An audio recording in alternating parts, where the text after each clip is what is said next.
Welcome to Savita Dental College, Lecture Cast and Prosthodontics. Topic for discussion is special complete dentures.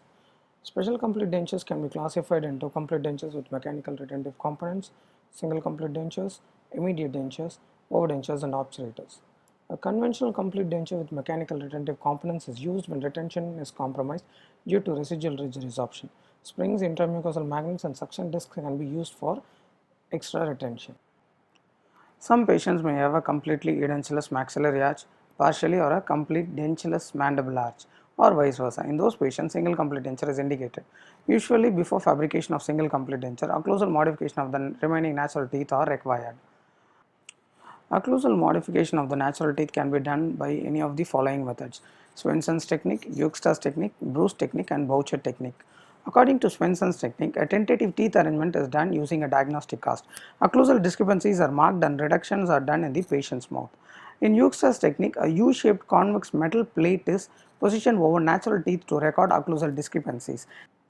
Occlusal discrepancies are reduced in the diagnostic cast and used as a guide to reduce the natural teeth.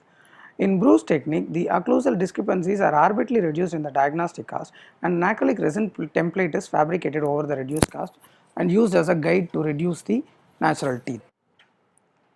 According to Boucher technique, artificial porcelain teeth are arranged in edentulous cast articulated with tentative jaw relation. Porcelain will abrade the occlusal discrepancies in the diagnostic cast, and during insertion the abraded cast is used as a guide to reduce the occlusal discrepancies. A single complete denture can be classified into maxillary complete denture opposing a mandibular natural dentition, or a mandibular partial denture, or a mandibular complete denture opposing a maxillary natural dentition, or a maxillary partial denture. A maxillary complete denture opposing a mandibular partial denture is always clinically very significant due to their complications. Common complications include combination syndrome, wear of the natural teeth, and fracture of the denture. Combination syndrome was proposed by Kelly in patient wearing a maxillary complete denture opposing a mandibular distal extension prosthesis. It progresses in a sequential manner and it contains two types of sequences. Sequence 1 of the combination syndrome: excessive load on the anterior region of the complete denture leading to ridge resorption in the maxillary anterior region. A place fissuratum is formed at the maxillary labial sulcus. A downward movement of the posterior plane of the occlusion producing excessive resorption of the mandibular posterior region. And similarly, a downward tilting of the occlusal plane in the posterior region produces an anterior open bite which leads to supra-eruption of the lower anteriors, and this vicious cycle continues.